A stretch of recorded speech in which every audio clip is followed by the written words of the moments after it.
Every Smash Bros game has a character that was buffed in between each game. We won't be going over characters who were buffed within the game's lifespan. We're seeing characters that were buffed the most in between each Smash Bros game. If you've seen my previous video I made in this series, where we talked about characters who were nerfed the hardest, you know the drill. There's only 4 in-between periods for each game, being Smash 64 to Melee, Melee to Brawl, Brawl to Smash 4, and Smash 4 to Smash Ultimate. That means we're going to be going over 4 characters in this video, and you're going to want to stay tuned to see which characters were buffed the most. The very first ever worst character in all of Smash started with Smash 64's version of Luigi, being ranked 12th out of 12 characters.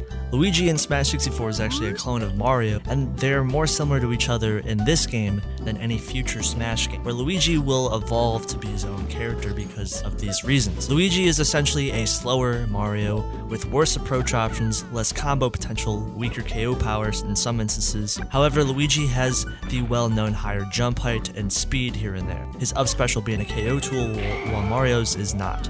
Dash attack is a pretty awful move, down tilt is slightly different, but that's about it. He was pretty much considered a low tier character out the gate, usually being bottom 3 on a variety of Smash 64 tier lists. Luigi just never made a splash competitively because he was just outclassed by Mario, or just any other character in the cast because they're all higher than him. His mobility is terrible, his fireballs travel less distance than Mario's, so these two things make it hard for him to approach. His range isn't that good either, and it just doesn't help that much. Gee, I wonder what would happen if Luigi was buffed crazily in the mobility department. I wonder what that would look like. It would be cool if Luigi just slid across the stage like a slip and slap. Oh. One of the weird things about Smash 64 Luigi was his traction was really low compared to characters like Mario. Well, who would have thought this one little weird quirk would have changed Luigi tremendously in the next Smash game, and Luigi is very strange. In fact, Luigi has the best wave dash in the game, which if you're living under a rock, it's the primary mobility tool in Melee. This gives a purpose to his low traction and makes a previous flaw into his strength. Well, yes, he doesn't have the best dash speed or anything like that, but this change is pretty big for him. Luigi would be separated a little bit further from Mario in Melee, as their special moves would have more changes compared to the 64 version. Luigi would also be given strong juggling tools, like his ability to chain grab with up throw and down throw, his nair that comes out at frame 3 and it's really strong. A lot of Luigi mains love spamming this move. And down smash, which got a speed buff. His run and walk speed were increased, plenty of his moves got damage buffs or less end lag. They just overall gave him a decent amount of buffs, which it's pretty obvious he benefited from most of the changes to Melee. He did get nerfs here and there, some of his KO power and some of his attacks like up smash and back throw or down special. His super jump punch is harder to land, it's riskier to use as it has its end lag increased. His jump squat was increased by a frame. This means he's a little bit slower when it comes to getting off the ground and doing aerials. He would ironically be ranked in the exact same place at 12th, but in a different game with 26 characters. Despite these changes, the buffs were enough to make Luigi into a mid-tier, Melee's really competitive meta. He still struggles here and there with his range and maybe his ability to KO here and there, but it's interesting to see some of the seeds of the Smash 64 version of Luigi sprout into a completely wild take on the character. I've mentioned these characters before in a previous video talking about characters who were underrated. Well, not only were the Ice Climbers underrated when Brawl first came out, as people underestimated how good they would truly be, but they were actually significantly buffed compared to the Melee version of the character. The Melee version of the Ice Climbers is probably the most controversial character in all of Smash. They're well known for using a technique that was previously legal called wobbling, where if you get grabbed, you're essentially going to lose a stock if you don't mash out of it. The Ice Climbers can perform what's known as a desync, and a desync would obviously be a big thing for the Brawl version of the character too for similar reasons. Melee's Ice Climbers were always a strong character, but some of the negatives for the Ice Climbers is obviously if you lose Nana mid-stock, you're going to be a low tier character, and Popo can't perform desyncs without the other Ice Climber. And their AI in Melee is definitely flawed, especially when trying to recover. It's really easy to lose Nana. It's just funny how they got better in the following game. In Melee, the Ice Climbers would be ranked at 8th place. And in Brawl, they were infamously the second best character in the game. Initially, people didn't see the characters as that good as wobbling was patched out and they received a mix of buffs and nerfs. Their recovery was significantly improved, while they no longer have an amazing wave dash like they did in Melee, so people thought their ground game was weaker. They have faster grabs, but now their damage output is lower and they have reduced KO power. Some of the Ice Climber's less useful moves were given quality of life changes, most notably Blizzard, which was given larger hitboxes. Side Special's recovery utility was significantly improved. Ironically, what made the characters so good previously pretty much repeated in a way, where yeah, sure, wobbling was patched out, but now you can chain grab the whole cast and 0 to death them, which is kinda like a wobble in spirit. Chain grabs are a huge part of Brawl's meta, so Ice Climbers having them is definitely par for the course. They also benefited from the other higher tiered characters that shut down Ice Climbers getting nerfed heavily in Brawl, more notably Fox or Peach. No more multi-shine spam or Peach spamming down smash beating them. The changes were so good for the Ice Climbers, it made them into the second best character in Brawl, right behind you know who. So if you hate them in Melee, you're probably not gonna like them in Brawl either. Quick honorable mentions could go to Kirby, where in Brawl they were actually a mid-tier character. Brawl is actually the second highest Kirby has ever been placed on a tier list, so that's a little fun fact. In Brawl, Kirby actually benefited from the slower engine and was given more reliable aerials, recovery, and grabs.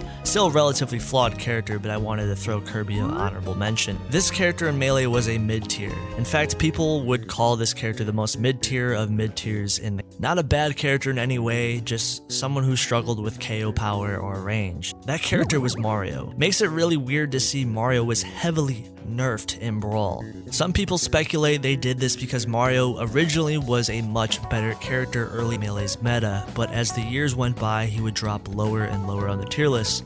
In Brawl, they completely destroyed what made Mario at least somewhat decent in Melee and made him a shell of his former self. Losing his chain grabs, making his mediocre KO power even worse, especially on back air or back throw. He became reliant on pretty lackluster smash attacks in order to get kills, and even those moves were nerfed from the Melee iterations. They essentially made Mario just, I don't even know, they just totally destroyed the character. Even his new moves that he was given in Brawl weren't even that good, like his down B being replaced by Flood, further nerfing his recovery and Flood and Brawl not being utilized as well it would be in future Smash games. The reason why I brought up Mario and Melee is very briefly I wanted to show how bad the Brawl version of Mario became, being ranked as a low tier character at 31st on Brawl's tier list. I also brought it up to show you guys how much Mario would bounce back tremendously the following Smash game, being Smash 4. You could describe Brawl and Mario as having a bit of an identity crisis, as they introduced plenty of new concepts for Mario's archetype like Flood, but they truly didn't meld well with his more nerfed and significantly toned down version of the character. Mario in Smash 4 would take a similar approach to the Brawl version, but now significantly better, leaning into a more combo-centric character and retooling his moves and giving him increased KO power.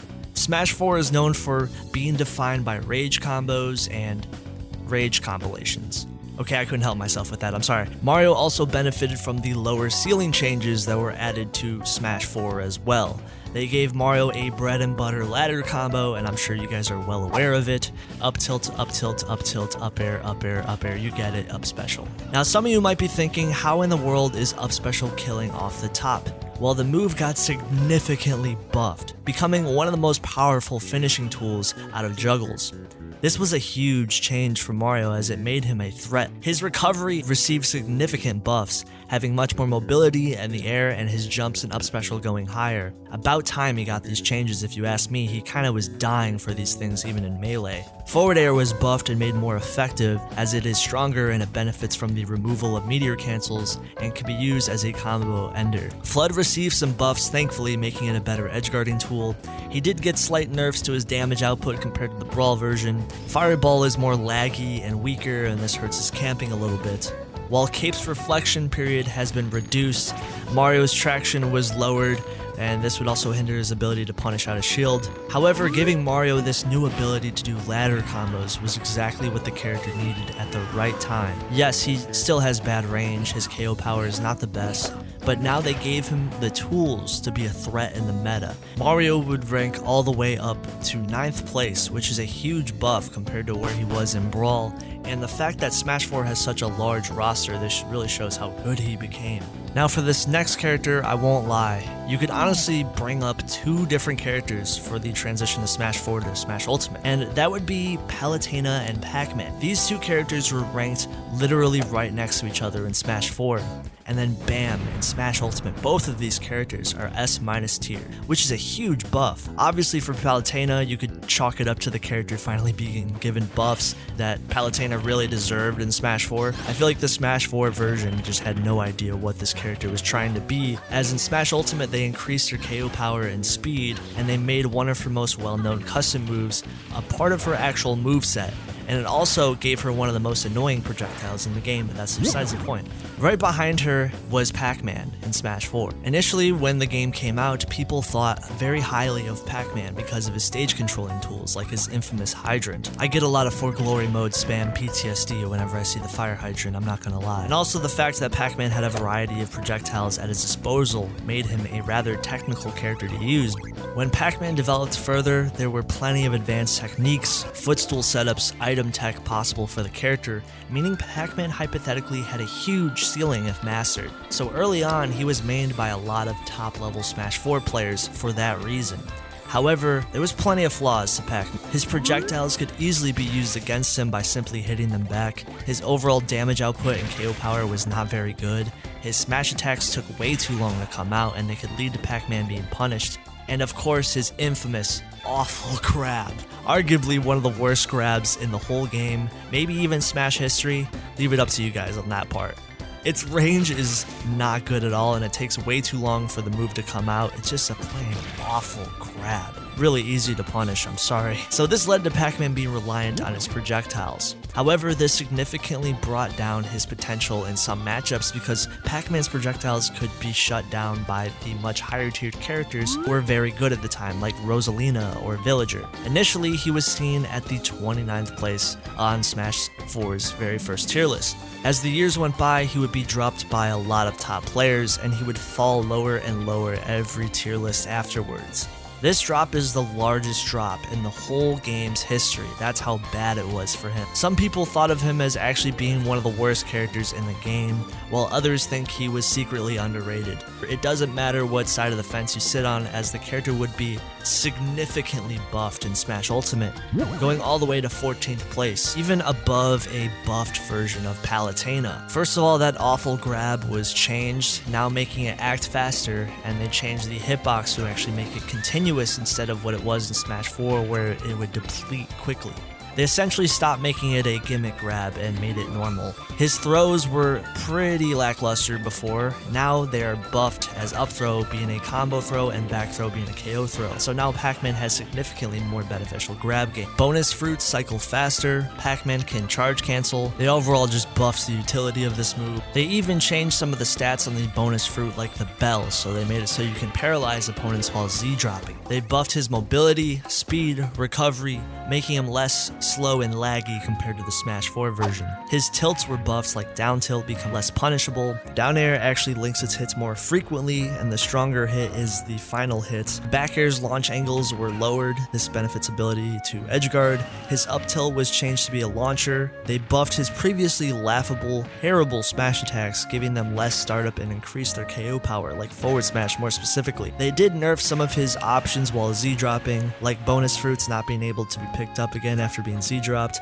They took away his really well-known Smash 4 0 to death footstool combos. Fire Hydrant's physics were nerfed as it loses momentum after each bounce. His up special is still exploitable, and you could argue it's even more exploitable now that the trampoline could be knocked. Overall, they essentially gave PacMan exactly what he needed. Does he still have flaws like his mediocre range, over-reliance on setups? Sure, this is what the Smash 4 version of PacMan really should have been. They finally gave the character a fair shake to be an S- tier character, so I love to see this type of thing. Thank you guys for watching the video. If you guys want early videos, they're always available on Patreon or for channel members. Check it out down below. Hopefully you guys are doing well. Peace out, have a good one.